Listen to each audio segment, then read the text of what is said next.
சந்தோஷம். இந்த உலகத்தில் வாழ்கிற எல்லா மனிதர்களுமே சந்தோஷமாக இருக்கணும்னு தான் ஆசைப்படுறோம். ஆனால் அப்படி ஆசைப்படுற எல்லாருமே சந்தோஷமாக இருக்கமா அப்படிங்கிறது கேள்வியே. எங்கேயோ யாருக்காகவோ எதுக்காகவோ எல்லாரும் சந்தோஷமாக இருக்க மாதிரி நடிச்சுட்டு இருக்கோம். அப்படி தான் இங்கே ஒருத்தர் அவர் சந்தோஷமாக இருக்கிற மாதிரி அவரே ஏமாற்றிட்டு இருக்காரு. உண்மையாகவே சந்தோஷமாக இருக்க என்ன பண்ணணும்னு அவருக்குள்ள 1000 கேள்வி. அத்தனை கேள்விகளுக்கும் பதில் தேடி இன்றைக்கி நம்ம ஷோட கன்ஃபெஷன் ரூம் வந்திருக்காரு.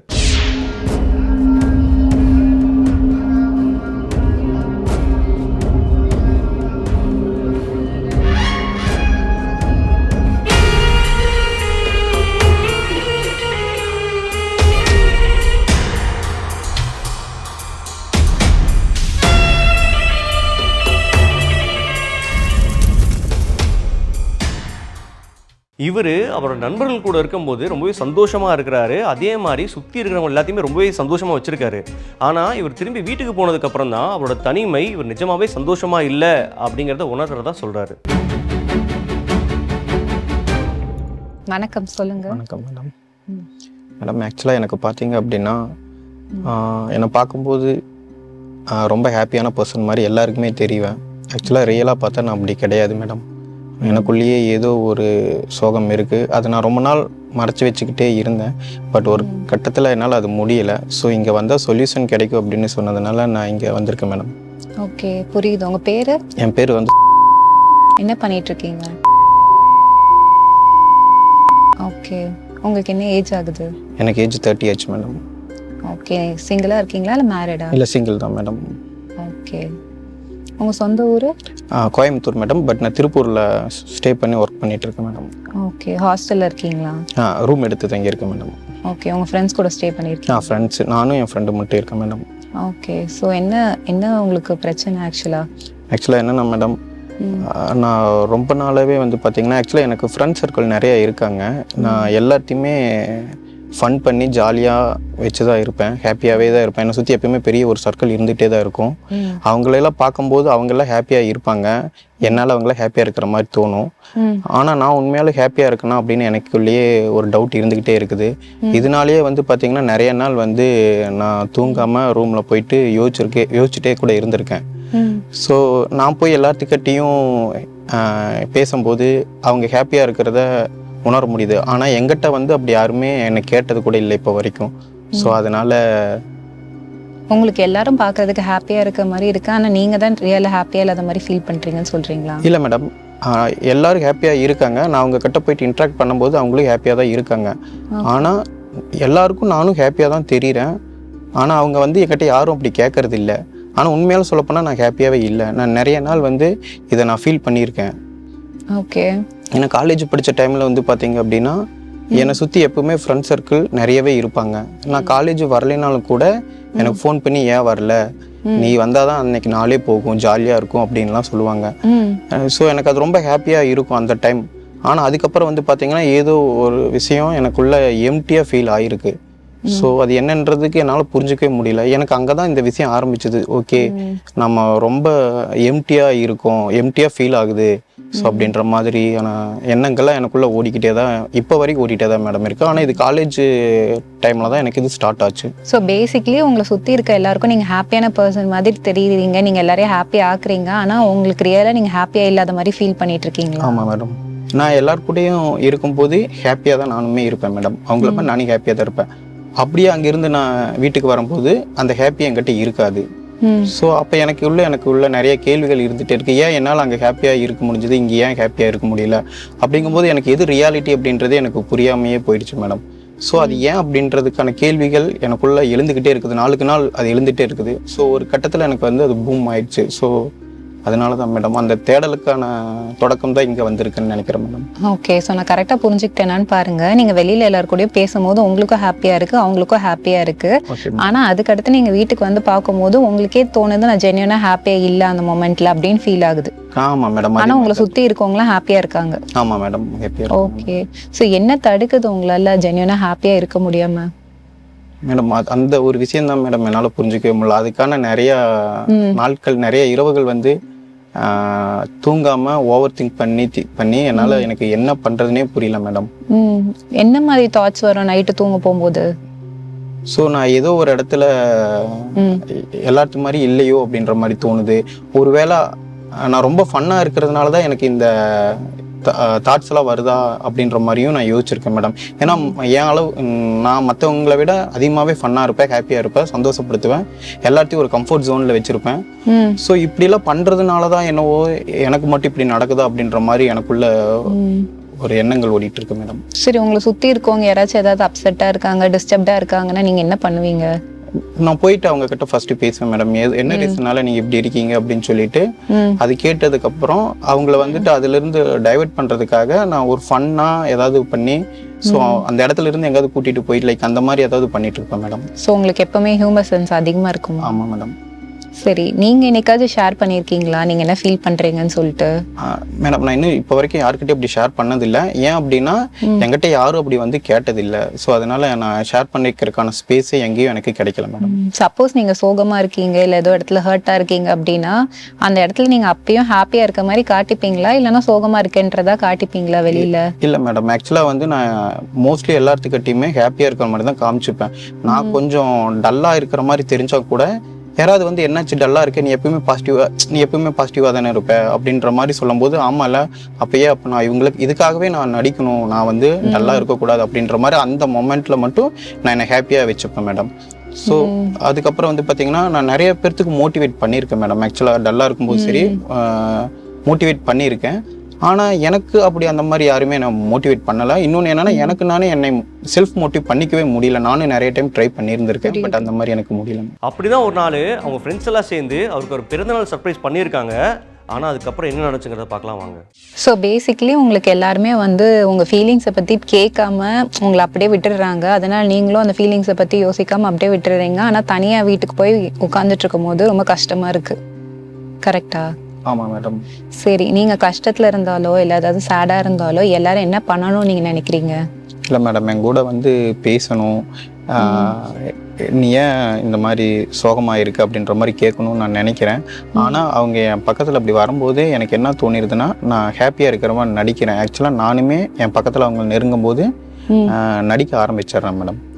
ஸோ எல்லாரும் முன்னாடி நீங்களே நடிச்சுக்கிறீங்க ஹாப்பியாக இருக்க மாதிரி? மேடம் என்கிட்ட ஆனால் என்னோட ஃப்ரெண்ட்ஸ் எல்லாம் வந்து பார்த்தீங்க அப்படின்னா எனக்கு பர்த்டே அன்னைக்கு வந்து பார்த்தீங்கன்னா எனக்கு சர்ப்ரைஸ் பண்ணி கேக் கட் பண்ணி லேட் நைட்டில் நிறையா சர்ப்ரைஸ் பண்ணியிருக்காங்க கேக் கட்டிங்லாம். எனக்கு அது ரொம்ப சந்தோஷமான ஒரு விஷயமா இருக்கும். அதை நான் செலிப்ரேட் பண்ணிட்டு போனதுக்கப்புறம் வந்து பார்த்தீங்கன்னா எனக்குள்ள அது ஏதோ ஒரு சோகமான ஒரு விஷயமா இருக்கும். நான் ஹாப்பியாக உண்மையில ஹாப்பியாக இருந்தேனா இல்லை ஹாப்பியாக இருக்கிற மாதிரி நடிக்கணும்னான்ட்டு எனக்குள்ளேயே ஒரு இது. நான் ஹாப்பியாக இருந்தேன்னா வீட்டுக்கு வந்து ஹாப்பியா இல்லை. ஸோ இந்த ரெண்டுக்கு இதில் எது உண்மை எது பொய்ன்ற மாதிரி எனக்குமே தெரியல அப்படின்ற மாதிரி தான் மேடம். அந்த இடத்துல ஹாப்பியா இருந்தேன். ஆனால் வீட்டுக்கு வந்து பார்த்தீங்கன்னா அந்த ஹாப்பி அப்படியே கன்டினியூ ஆகலை. ஸோ அப்போனா எனக்கு என்ன டவுட் ஆயிடுச்சுன்னா நான் உண்மையில அங்கே ஹாப்பியா இருந்தேனா இல்லை நான் நடிச்சேனா அப்படின்ற மாதிரி எனக்கு நானே கேட்டிருக்கேன் மேடம். வீட்டுக்கு வந்து மிரர் முன்னாடி கூட பார்த்துட்டு நான் நிறைய பேசியிருக்கேன் மேடம் மிரர் கூட. ரீசன் தெரிஞ்சிச்சா ஏன் ஹாப்பியா இல்லை அப்படின்ட்டு? இல்லை மேடம், அதுக்கான ரீசன் தான் எனக்கு தெரியல மேடம். யோசிச்சு பார்த்துருக்கீங்களா என்ன ரீசன் இருந்திருக்கும்னு? இல்லை மேடம், சின்ன வயசில் வந்து பார்த்தீங்க அப்படின்னா வீட்டில் வந்து பார்த்தீங்கன்னா நான் வெளியெல்லாம் விளையாண்டுட்டு சந்தோஷமாக விளையாண்டுட்டு நான் வீட்டுக்கு வரும்போது ஏதோ ஒரு விஷயம் மட்டும் என்னை டிஸ்டர்பாகவே இருக்கும். நான் வந்து அமைதியாக வீட்டில் இருப்பேன்.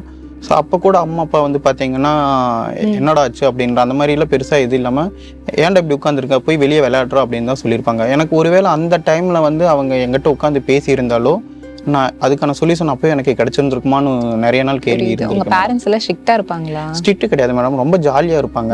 ஆனால் நான் இப்படி ஒரு நாள் சோகமாக இருந்தா கூட அது அவங்க சோகமாக இருக்குன்னு நினைக்காம நீ போய் வெளியே ஜாலியாக விளையாடு அப்படின்ற மாதிரி தான் சொல்லியிருந்திருக்காங்க. ஸோ என்னை ஜாலியாகவே பார்த்ததுனால சேடான அந்த விஷயத்தை பற்றி அவங்க எதுவுமே கேட்டு சின்ன வயசுலேருந்தே அப்படி இருந்திருக்கு. நீங்கள் சோகமாக இருந்தால் உங்கள் பேரண்ட்ஸ் ஏன் சோகமாக இருந்தான்னு கேட்காம அதெல்லாம் ஒன்றும் இல்லை வெளில போய் விளையாடு அப்படின்ற மாதிரி ஃபீலிங்ஸை அட்ரஸே பண்ணல. ஆமாம் மேடம், ஒருவேளை அது அப்படி பண்ணியிருந்தா நான் இன்னைக்கு எனக்கு இதுக்கு பெட்டரான சொல்யூஷன் கிடைச்சிருந்துருக்குமான்னு நான் நிறைய திங்க் பண்ணியிருக்கேன் மேடம். பட் அதுவா அப்படின்றது கூட எனக்கு தெரியல. ஓகே, ஸோ எப்படி உங்கள் பேரண்ட்ஸ் அந்த இடத்துல ஹேண்டில் பண்ணியிருக்கணும்னு நீங்கள் நினைக்கிறீங்க? இல்லை மேடம், அவங்க என் பக்கத்தில் உட்காந்து வெளியே ஹாப்பியாக தானே இருந்தேன், இப்போ என்ன ஆச்சு அப்படின்னு எங்களோட கொஞ்சம் நேரம் பேசியிருந்தா அதுக்கான சொல்யூஷன் கிடைச்சிருக்கும் அப்படின்னு நான் நம்புகிறேன் மேடம். ஸோ அந்த மாதிரி அவங்க எனக்கு பண்ணாததுனால எனக்கு அங்கேயும் கிடைக்கல. அடுத்து ஸ்கூல் முடிச்சு அப்படியே ஃப்ரெண்ட்ஸு சர்க்கிளில் இருந்து வரும்போது கூட எனக்கு அந்த மாதிரியான ஒரு விஷயம் கிடைக்கல. காலேஜ்லேயும் கிடைக்கல, நான் ஒர்க் பிளேஸ்லேயும் அந்த மாதிரி எனக்கு எதுவும் கிடைக்கல. ஆனால் இந்த வந்த பாதையில் எல்லாமே நான் ரொம்ப சந்தோஷமாக இருந்திருக்கேன், எல்லாத்தையும் சந்தோஷப்படுத்தியிருக்கேன். ஸோ இப்போ ஃப்ரெண்ட்ஸோட காஃபி ஷாப்புக்கு எங்கேயாவது வெளியே போனாலும் கூட அவங்க எல்லாரும் அவங்களுக்கு பிடிச்ச ஒரு ஃபுட்டு தான் ஆர்டர் பண்ணுறாங்க. ஆனால் நானும் ஒன்று ஆர்டர் பண்ணுறேன், அது எனக்கு ரொம்ப பிடிச்சிருக்கான்னு கூட எனக்கு தெரியல. அவங்க பண்ணுறதுனாலேயே நானும் அப்படி தான் பண்ணுறேன்னா அப்படின்னு எனக்குள்ளேயே ஒரு இது. ஸோ ஓகே, நான் அப்போ அந்த இடத்துல எனக்கு என்ன தேவைப்பட்டுச்சு அப்படின்னா அவங்கள மாதிரி நானும் சந்தோஷமாக இருக்கேன் அப்படின்றது மட்டும் எனக்கு தேவைப்பட்டுச்சு. அதர்வைஸ் நான் ரியலாக சந்தோஷமா இருக்கேன் நீங்களே உங்களை கன்வின்ஸ் பண்ணிக்கிறீங்களா, இல்லைன்னா சந்தோஷமா இருக்க மாதிரி காட்டிக்கணும்னு நினைக்கிறீங்களா? இல்லை மேடம், எனக்கு நான் சந்தோஷமாக இருக்கிற மாதிரி காமிச்சிக்கிறேன் அங்கே. அதுக்கப்புறம் வந்துட்டு நான் ஏன் அப்படி பண்ணணும் அப்படின்ற மாதிரி வீட்டுக்கு வந்ததுக்கப்புறம் எனக்கு தோணி இருக்குது. ஸோ நிறைய நாள் நான் ட்ரை பண்ணியிருந்திருக்கேன். ஓகே, நாம் ஒரு நாள் ஃப்ரெண்ட்ஸ் முன்னாடி ஹாப்பியாக இல்லாத மாதிரி இருந்து பார்ப்போம் அப்படின்ற மாதிரி. பட் அங்கே போனால் அப்படியே மாறிடுது மேடம். ஒருவேளை எனக்கு எல்லாருமே சந்தோஷமாக இருக்கும்போது நான் மட்டும் சந்தோஷமாக இல்லை அப்படின்னா என்ன எல்லாரும் கொஞ்சம் அவாய்ட் பண்ணிடுவாங்களோ அப்படின்ற ஒரு விஷயம் இருக்குது. அதனால நான் அந்த பயம் எனக்குள்ளே இருந்துக்கிட்டே தான் இருந்திருக்கு மேடம். ஓகே, ஸோ இப்போ உங்கள் ப்ரெசென்ட் உங்கள் லைஃப்பில் எப்படி இருக்குது, என்ன பண்ணிட்டு இருக்கீங்க? ஒர்க் போகிறேன்னு சொன்னீங்க, அங்கே எப்படி இருக்குது? ஒர்க் பிளேஸ் எப்படி இருக்குது உங்களுக்கு? ஒர்க் பிளேஸில் வந்து பார்த்தீங்கன்னா நான் கார்மெண்ட்ஸில் ஒர்க் பண்ணுறேன்னு சொல்லலாம் மேடம். நான் வந்து சூப்பர்வைசராக இருக்கேன், QC சூப்பர்வைசராக இருக்கேன். எனக்கு கீழே வந்து பார்த்தீங்கன்னா ஒரு 200 பேர் ஒர்க் பண்ணிட்டு இருக்காங்க. ஸோ வந்து பார்த்தீங்கன்னா அவங்கக்கிட்ட வந்து பார்த்தீங்கன்னா நான் எப்பவுமே சிடுன்னு அந்த மாதிரிலாம் இருக்க மாட்டேன். நான் ஜாலியாக எல்லாத்துக்கிட்டையும் வேலை வாங்கிட்டே தான் இருப்பேன். ஸோ அவங்களும் என்கிட்ட ஜாலியான சூப்பர்வைசர் அப்படின்ற ஒரு இதெல்லாம் இருக்குது. ஒருவேளை நான் ஏதாவது ஒரு டைமில் அவங்க மேலே ப்ரெஷர் போடணுன்னாலும் கூட நான் அதெல்லாம் போடவே மாட்டேன். ஸோ அந்த ப்ரெஷர் நான் எனக்கு நானே எடுத்துப்பேன். ஸோ இந்த மாதிரி தான் மேடம் போயிட்டு இருக்கு. அங்கே எல்லாத்துக்கூடயும் ஜாலியாக தான் மேடம் இருக்கேன். ஆனால் நான் அப்படி ப்ரெஷர் போடாமல் அவங்க மேலே ப்ரெஷர் போடாமல் இருக்கிறதுனால நான் என்னன்னா மீண்டும் வந்துட்டு நான் ஃபர்ஸ்ட் பண்ணன தப்பை தான் நான் இப்பவும் பண்ணிட்டு இருக்கேனா அப்படின்ற மாதிரி எனக்குள்ள நிறைய நேரங்களில் வந்திருக்கு மேடம். ஓகே, உங்களுக்கு பிடிச்ச விஷயங்கள் என்னது? பாட்டு கேட்பேன், ஓகே, சோலோ ரைடு போவேன். ஸோ இந்த மாதிரியான விஷயங்கள் எனக்கு ரொம்ப பிடிக்கும். ஸோ இதுக்கப்புறம் இடையில என்னால் அதில் ஃபோக்கஸ் பண்ணவே முடியல மேடம். இந்த ப்ராப்ளம் வந்ததுலேருந்து நிறைய நாள் அதை நான் ஸ்கிப் பண்ணியிருக்கேன். ஸோ அப்போ தான் யோசிச்சிருக்கேன் மேடம், ஒருவேளை எனக்கு அப்படி போனாலும் கொஞ்சம் பெட்டராக ஃபீல் பண்ணியிருக்கேன். ஆனால் அது போக விடாத மாதிரியான இந்த எண்ணங்கள் என்னை தடுத்து நிறுத்தி இருக்குது மேடம். ஓகே, ஆனால் அதெல்லாம் பண்ணும்போது உங்களுக்கு ஹாப்பியாக இருந்திருக்கு? ஆமாம், அது பண்ணும்போது பெட்டராக ஃபீல் பண்ணும் மேடம். கொஞ்சம் ஹாப்பியாக இருந்திருக்கும். தனியாக ரைடு போகும்போதாக இருக்கட்டும், பாட்டு கேட்கும்போதாக இருக்கட்டும், லைக் அந்த. ஸோ உங்கள் கெரியர் பிளான்ஸ், ஃபியூச்சர் பிளான்லாம் என்னது மேடம்? தனியாக கார்மெண்ட்ஸ் ஒன்று ஸ்டார்ட் பண்ணணும் அப்படின்ற ஒரு ஐடியா இருக்குது மேடம். ஸோ அதுக்கான ஸ்டெப்ஸ்லாம் எடுத்துகிட்டு இருக்கேன் மேடம். ஓகே, மேரேஜ் அதெல்லாம் அதை பற்றி என்ன உங்கள் ஒப்பீனியன் என்னது? நம்ம ஒரு இது ஸ்டார்ட் பண்ணதுக்கப்புறம் மேரேஜ் பண்ணிக்கலாம் அப்படின்ற ஒரு ஐடியாவில் தான் மேடம். எது ஸ்டார்ட்? ஓகே, பிஸ்னஸ் ஸ்டார்ட் பண்ணதுக்கப்புறம் மேரேஜ் பண்ணிக்கலான்ற ஐடியாவில் இருக்கேன் மேடம். உங்களுக்கு ஏதாவது ரிலேஷன்ஷிப் இருக்கா? இல்லை மேடம், சிங்கிள் தான் மேடம். ஸோ அது பற்றின எக்ஸ்பெக்டேஷன் என்ன? மேரேஜ் பற்றின எக்ஸ்பெக்டேஷன்? இல்லை மேடம், மேரேஜ் அதாவது என்னை புரிஞ்சுக்கிற மாதிரியான ஒரு பொண்ணு வேணும் அப்படின்னு. ஏன்னா எனக்கு மற்ற விஷயங்கள் எதுவுமே கிடைக்கல. ஸோ அப்படி வரப்போகிற பொண்ணுக்கிட்டையாவது எனக்கு அது வேணும் அப்படின்றத எக்ஸ்பெக்ட் பண்ணுறேன் மேடம். ஸோ உங்களை ட்ரூவாக அண்டர்ஸ்டாண்ட் பண்ணிக்கிற மாதிரியான ஒரு பொண்ணு வேணும் அப்படின்னு நினைக்கிறேன் மேடம். நான் சந்தோஷமாகவே இல்லை, சந்தோஷமாக இருக்காமல் நடிச்சிட்டு இருக்கேன்னு சொல்கிற இவருக்கு நம்ம சைக்காலஜிஸ்ட் என்ன சொல்கிறாங்கன்னு பார்க்கலாம் வாங்க. ஸோ நீங்கள் இங்கே எதிர்பார்த்த விஷயம் என்னன்னு பார்த்தீங்கன்னா, உங்களோட எமோஷன்ஸை நீங்கள் வந்து ப்ராப்பராக எல்லாருக்கிட்டையும் சொல்லணும், நீங்கள் என்ன ஃபீல் பண்ணணும்னு சொல்லணும்னு நினைக்கிறீங்க. ஏன் பார்த்தீங்கன்னா அப்படி சொல்லாமல் இருந்தீங்கன்னா நீங்களே வந்து நடிக்கிற மாதிரி உங்களுக்கு ஃபீல் ஆகுது. ஆனால் நீங்கள் நடிச்சிடுறீங்க, நடிச்சுட்டு வீட்டுக்கு வந்து பார்க்கும்போது திருப்பி உங்களுக்கு அது சோகமாகவே கஷ்டமாகவே இருக்குது, நம்ம அங்கே ஹாப்பியாக இல்லையோ அப்படின்னு சொல்லிட்டு. ஸோ உங்களுக்கு ஜென்யூனாக இருக்கணும்னு ஆசையாக இருக்குது, ஆனால் அதை பண்ணாமல் முடியாமல் கஷ்டத்தில் இருக்கீங்க. அதுதான். ஸோ இதெல்லாம் பிரேக் பண்ணி அங்கேயும் நீங்கள் ஜென்யூனாக நீங்கள் என்ன ஃபீல் பண்ணுறீங்களோ அதை காட்டிக்கணும். அதே மாதிரி வீட்டுக்கு வந்தாலும் அதே ஹாப்பினஸ் வந்து கண்டினியூ ஆகணும் அப்படின்றது தானே உங்களோட கோல். ஓகே, ஸோ இது வந்து நிறைய பேர் வந்து இதை எக்ஸ்பீரியன்ஸ் பண்ணிட்டு இருப்பாங்க. நம்ம எல்லாருமே என்ன நினைப்போம்னா, ஒருத்தவங்க டிப்ரெஷனில் இருக்காங்க இல்லை சோகமாக இருக்காங்க அப்படின்னா எப்பவுமே அழுதுகிட்டு கஷ்டப்பட்டுட்டு இல்லை யார் கூடயும் பேசாமல் ஏதோ பண்ணாமல் இருக்கிறது தான் வந்து நம்ம ரியல் சேட்னஸ்ன்னு நினச்சிட்டு இருக்கோம். பட் இப்போ இருக்கிற ஜென்ரேஷன் எல்லாருமே என்ன பண்ணுறாங்கன்னு பார்த்தீங்கன்னா இப்படி தான் டிஸ்ட்ராக்ட் பண்ணிக்கிறாங்க. வெளியில் இருக்கவங்க கூட பேசிக்கிறது, வெளில போகிறது, அவங்க கூட நிறைய சாப்பிட போகிறது, அந்த மாதிரி டைம் ஸ்பெண்ட் பண்ணுறது மூலமாக டிஸ்ட்ராக்ட் பண்ணிக்கிறாங்க, டைவர்ட் ஆகிடுறாங்க. ஆனால் அதுக்கடுத்து ரியலாக வீட்டுக்கு வரும்போது தான் அவங்களோட எமோஷன்ஸ் வந்து அவங்களுக்கு உள்ளே வந்து தெரியுது. ஆமாம், நான் வந்து நல்லா இல்லை, ஹாப்பியெல்லாம் இல்லை, நான் இவ்வளோ நாள் என்னை டைவர்ட் பண்ணிட்டு இருந்தேன், டிஸ்ட்ராக்ட் பண்ணிட்டு இருந்தேன் அப்படின்ட்டு. ஸோ இதனால பார்த்தீங்கன்னா நீங்கள் லேர்ன் பண்ணிக்கிட்ட விஷயம், வெளியில் வந்து நம்மளோட ஃபீலிங்ஸை சொல்லவே கூடாது, நம்ம டைவர்ட் பண்ணிகிட்டே இருக்கணும் அப்படின்றது. ரெண்டாவது விஷயம், நம்ம ஃபீலிங்ஸை வெளில அப்படியே ஷேர் பண்ணிக்கிட்டாலும் பீப்புள் வந்து நம்ம கூட இருக்க மாட்டாங்க, நம்மளை விட்டுட்டு போயிடுவாங்க. ஸோ நம்ம ஹாப்பியான இமேஜ் தான் வந்து மெயின்டைன் பண்ணோம் அப்படின்ட்டு. ஸோ நீங்கள் ஒரு சோஷியல் மாஸ்க் தான் வந்து போட்டிருக்கீங்க. ஓகே நம்ம வந்து ஹாப்பியான பர்சனாக காட்டிக்கணும் லைஃப்பில் அப்படின்றது தான். ஸோ இதுலேருந்து நம்ம வெளியில் வர்றதுக்கு நீங்கள் பண்ண வேண்டிய முதல் விஷயம் வந்து நீங்கள் லேர்ன் பண்ணிக்கிட்டது எல்லாமே அன்லேர்ன் பண்ணிக்கணும். நம்ம ஃபீலிங்ஸை வெளில ஷேர் பண்ணிக்கிட்டால் நம்மளை யாரும் வீக்குன்னு நினைக்க மாட்டாங்க, நம்மளை விட்டு யாரும் போயிட மாட்டாங்க அப்படின்றத நீங்கள் லேர்ன் பண்ணிக்கணும். அதே மாதிரி ஃபீலிங்ஸை வெளில ஷேர் பண்ணிக்கிட்டா தான் நல்லது அப்படின்றதும் நீங்கள் லேர்ன் பண்ணிக்கணும். ஸோ நம்ம எல்லாமே மனுஷங்க வந்து நிறைய விஷயங்கள் லேர்ன் பண்ணிட்டு வருவாங்க, பட் அது யூஸ்ஃபுல்லாக இல்லாத போது அதை அன்லேர்ன் பண்ணிக்கிறது வந்து கரெக்டாக இருக்கும். ஸோ உங்களோட ஹீலிங்க்கு ஃபஸ்ட் ஸ்டெப் வந்து நீங்கள் இந்த விஷயங்கள்லாம் அன்லேர்ன் பண்ணிக்கணும். நான் என் ஃபீலிங்ஸை எக்ஸ்ப்ரெஸ் பண்ணுவேன், நான் என்னோட ஃபீலிங்ஸை எல்லாருக்கிட்டே ஷேர் பண்ணுவேன், இதனால பீப்புள் என்னை விட்டுட்டு போக மாட்டாங்க, இதனால நான் வீக்கான பர்சன் கிடையாது அப்படின்றத நீங்கள் ஃபஸ்ட்டு லேர்ன் பண்ணி அதை அக்செப்ட் பண்ணிக்கணும். ஓகேவா? ஸோ இது பண்ணும்போது நீங்கள் அடுத்தடுத்து பீப்புள் கிட்ட பொறுமையாக உங்களோட எமோஷன்ஸை ஷேர் பண்ண ஆரம்பிப்பீங்க. அதுக்கு ஃபஸ்ட்டு வந்து நீங்கள் என்ன ஃபீல் பண்ணுறீங்கன்னு உங்களுக்கே தெரியணும். ஏன்னா நான் உங்ககிட்ட கேட்கும் போது நான் ஹாப்பியாக தான் இருக்கேன்னு சொல்லிட்டு நீங்களே உங்களை வந்து கன்சோல் பண்ணிக்கிறீங்க. பட் உங்கள் ஃபீலிங்ஸ் உங்களுக்கு தெரியணும். அதுக்கு நீங்கள் ஒரு ஆக்டிவிட்டி என்ன பண்ணலான்னு பார்த்தீங்கன்னா, டெய்லி நைட்டு நீங்கள் தூங்க போகும்போது இன்னைக்கு டே ஃபுல்லாக நான் என்ன ஃபீல் பண்ணேன் அப்படின்னு சொல்லிட்டு ஜென்யூனாக உங்ககிட்டே நீங்களே கேட்டுக்கோங்க. ஸோ அப்போ அந்த கொஷின் கேட்கும் போது உங்கள் பாடியில் என்ன ஃபீலிங் இருக்குன்னு பாருங்கள். ஹார்ட் ஹெவியாக இருக்க மாதிரி ஃபீல் ஆகுதா, இல்லைனா வந்து கையெல்லாம் ஒரு மாதிரி ஷிவர் ஆகுற மாதிரி இருக்கா, இல்லை அழுக வர மாதிரி இருக்கா அப்படின்னு சொல்லிட்டு உங்கள் பாடி ஃபீலிங் என்னன்னு பாருங்கள். ஸோ உங்கள் பாடி ஃபீலிங்கை வச்சே நான் என்ன ஃபீல் பண்ணுறேன் அப்படின்றது உங்களால் யோசிக்க முடியும். ஸோ அப்படி யோசித்த பிறகு நீங்கள் என்ன பண்ணக்கூடாதுன்னா, ஏன் நான் இதை ஃபீல் பண்ணுறேன், நான் இதெல்லாம் ஃபீல் பண்ணக்கூடாது அப்படின்னு யோசிக்கக்கூடாது. ஏன்னா நீங்கள் எப்போவுமே ஹாப்பியாக இருக்கணும்னு ஒரு கண்டிஷன் போட்டிருக்கீங்க, அப்படி கிடையாது. ஸோ ஒரு மனுஷனாக இருந்தால் சோகமாக இருக்கலாம், கோவமாக இருக்கலாம், வருத்தமாக இருக்கலாம், டிசப்பாயிண்டடாக இருக்கலாம், கில்ட்டியாக இருக்கலாம். ஸோ இந்த எல்லா எமோஷனும் ஒரு மனுஷன் வந்து எக்ஸ்பீரியன்ஸ் பண்ணலாம். அதனால ஏன் இப்படி ஃபீல் ஆகுறோம் அப்படின்னு நினச்சிக்காம நீங்கள் என்ன பண்ணணும்னு பார்த்தீங்கன்னா, ஹெல்த்தியான வேலை அதை எக்ஸ்ப்ரெஸ் பண்ணணும். ஒன்று அதை பற்றி எழுதலாம், இல்லைனா வாட்ஸ்அப்பில் வாய்ஸ் நோட் அனுப்ப முடியும், இல்லை நீங்களே உங்களுக்கு வாய்ஸ் நோட் அனுப்பி நான் இதெல்லாம் ஃபீல் பண்ணுறேன், இன்றைக்கி இதெல்லாம் நடந்துச்சு, இதனால தான் இப்படி ஃபீல் பண்ணுறேன்னு அந்த எமோஷன்ஸை வெளில கொண்டு வரலாம். இல்லை பாட்டு கேட்கறது மூலமாகவோ, எழுதுறது மூலமாகவோ, இல்லைனா உங்கள் ஃப்ரெண்ட்ஸ் கூட கால் பண்ணி ஷேர் பண்ணுறது மூலமாகவோ உங்களோட எமோஷன்ஸ் எல்லாமே வெளியில் கொண்டு வர முடியும். ஸோ நீங்கள் பண்ண வேண்டியது 2 விஷயம் தான். திங்ஸை அன்லேர்ன் பண்ணிவிட்டு உங்களோட எமோஷன்ஸை டெய்லி நைட்டு நான் சொன்ன வேலை என்ன ஃபீல் பண்ணுறோம், எப்படி ஃபீல் பண்ணுறோம், எதனால ஃபீல் பண்ணுறோம், எப்படி எக்ஸ்ப்ரெஸ் பண்ணுறோம் அப்படின்றத மட்டும் பார்த்து பண்ணுங்க. அவ்வளோதான். நீங்கள் இதை ஒரு 1 month கண்டினியூஸாக பண்ணிங்கன்னா you will be genuinely happy. அதுக்கடுத்து மற்றவங்க கூட இருக்கும்போது நீங்கள் ஹாப்பியாக இருப்பீங்க, உங்கள் கூட இருக்கும்போது நீங்கள் ஹாப்பியாக இருப்பீங்க, தனியாக இருக்கும்போது ஹாப்பியாக இருப்பீங்க. ஸோ இதுக்கு மேலே உங்களுக்கு ஏதாவது சப்போர்ட் வேணும் அப்படின்னா நானும் எங்கள் டீமும் எப்போ அவைலபிளாக இருப்போம். ஸோ உங்களுக்கு ஏதாவது சொல்லணும்னு தோணுதா? இல்லை மேடம், எனக்கு ரொம்ப இப்போவே கொஞ்சம் பெட்டராக ஃபீல் ஆகுது, லைட்டாக ஃபீல் ஆகிற மாதிரி இருக்கு மேடம். இதெல்லாம் நான் யோசிச்சு கூட பார்க்கல, இதுக்கு பின்னாடி இப்படி ஒரு விஷயம் இருக்குது அப்படின்றது. ஸோ இதுக்கப்புறம் நான் பெட்டராக ஃபீல் ஆகிடுவேன் madam. Okay, thank you. Thank you madam. இந்த கேஸ் மூலமா நம்ம சின்ன வயசுல கத்துக்கிட்ட விஷயம் நம்ம ஃபியூச்சர் எவ்வளவு பாதிக்குது அப்படின்னு சொல்லிட்டு பார்த்தோம். இவங்க கேஸ்ல இவங்க பண்ணது சின்ன வயசுல நம்மளோட எமோஷன்ஸை டைவர்ட் பண்ணோம் அப்படின்னு கத்துக்கிட்டு ஃபியூச்சர்ல டைவர்ட் பண்றதுனால எவ்வளவு பிரச்சனை வருதுன்னு பார்த்தோம். இதே மாதிரி நிறைய பீப்புள் நிறைய சோஷியல் மாஸ்க் பண்ணுவாங்க. ஃபார் எக்ஸாம்பிள் இதே விஷயத்த அவங்க கத்துக்கிட்டாங்கன்னு வச்சுக்கோங்களேன், சின்ன வயசுல ஓகே நம்ம எமோஷன்ஸை எக்ஸ்பிரஸ் பண்றதுக்கு பீப்புள் இல்லை அப்படின்னு கத்துக்கிட்டாங்கன்னா ஃபியூச்சர்ல அவங்களுக்கான பீப்புள் வரும்போது ஓவர் ஷேர் பண்ண கூட நினைப்பாங்க. ஃபார் எக்ஸாம்பிள் இப்போதான் ரேண்டமாக பீப்புள் மீட் பண்ணுறாங்க அப்படின்னா அவங்க கிட்ட கூட நிறைய ஷேர் பண்ணுவாங்க. இதனால அவங்களுக்கு பல பிரச்சனை வந்து கிரியேட் ஆகும். ஸோ சைல்ட்ஹுட்ல லேர்ன் பண்ணிக்கிட்ட விஷயம் ஒன்றுவா இருந்தால் கூட நிறைய விதத்தில் வந்து அது சேஞ்ச் ஆகிக்கிட்டே இருக்கும்.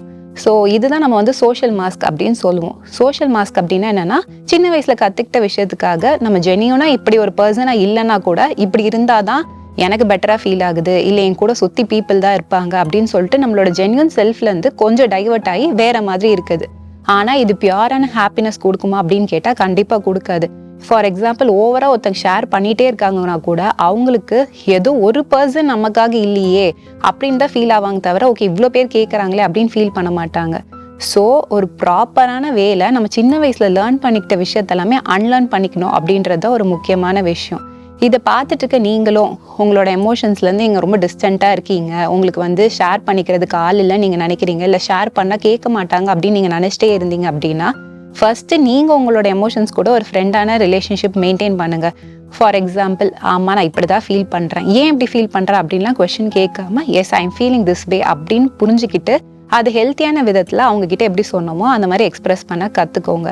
அதே மாதிரி உங்களை சுற்றி இருக்கிற பீப்புளுமே யாராச்சும் நான் நல்லா இருக்கேன், பெட்டராக இருக்கேன், ஹாப்பியாக தான் இருக்கேன் அப்படின்னு சொன்னால் அவங்கக்கிட்ட நிஜமாவே நீ ஹாப்பியாக இருக்கியா அப்படின்னு ஒன்றுக்கு 4 வாட்டி அந்த கேள்வியை கேளுங்க. அப்போ தான் அவங்க ஹாப்பியாக இல்லைன்னா கண்டிப்பாக நான் ஹாப்பியாக இல்லைன்னு ஓப்பன் அப் பண்ணுறதுக்கு சான்சஸ் இருக்குது. நம்ம எல்லாரும் நினைக்கிறோம் ஒரு சோகமா இருக்கோம் அப்படின்னா, சுத்தி இருக்கவங்க யாராவது சோகமா இருக்காங்க அப்படின்னா அவங்க அழுவாங்க, இல்லைன்னா மூஞ்சி தூக்கி வச்சுட்டு உட்காந்துட்டு இருப்பாங்க, இல்லை யார் கூடயும் பேசாம இருப்பாங்க அப்படின்னு சொல்லிட்டு. பட் சேட்னஸ் இப்போ அப்படி இருக்கிறது இல்லை. சுத்தி எல்லாரும் நல்லா பேசிட்டு இருப்பாங்க, அவங்களுக்கான வேலையை ஒழுங்கா பார்த்துட்டு இருப்பாங்க.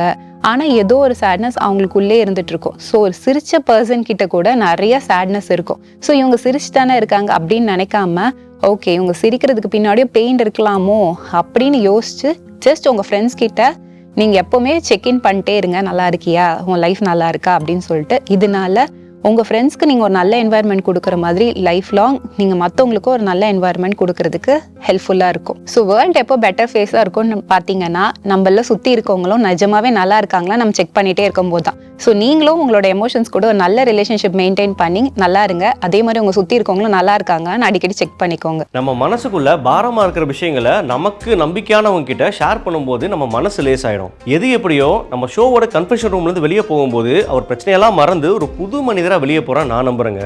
ஆனா அது மட்டுமே நம்ம ஷோட நோக்கம் இல்லை. இந்த ஷோ பார்த்துருக்க ஒவ்வொருத்தருக்கும் இந்த மாதிரி ஒரு பிரச்சனையில நம்ம இருந்தோம்னா இந்த பிரச்சனையிலிருந்து எப்படி மீண்டு வரணும் அப்படிங்கிற தெளிவு கிடைக்கணுங்கிறதாங்க. மீண்டும் நிஜம் பேசும் நிகழ்ச்சியில் உங்களை சந்திக்கும் வரை உங்களிடமிருந்து விடைபெறுவது சந்தோஷ். நிஜம் பேசும் நிழல் இது, நீதி தேடும் குரல் இது, முகம் மறைத்து அகம் திறக்கும் உன் முன்னே நிற்கும் நிழல் இது, காயம் மாறும் களம் இது, உன் கண்ணீர் துடைக்கும் நிழல் இது, சத்தம் இல்லா சக்தி ஒன்று, உன் உள்மனம் பேசும் வழி இது.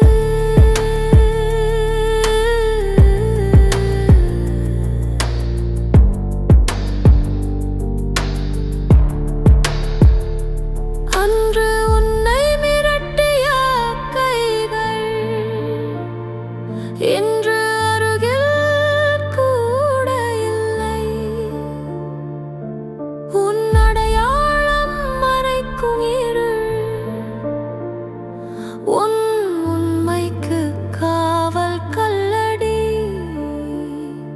பயம் என்பது சங்கிலிதான், கைவிடு என்று கூப்பிடுது உள்ளம், படிப்படியா மூச்சு வாங்க இருட்டிலே தானே பிறக்கும் காலை. நிஜம்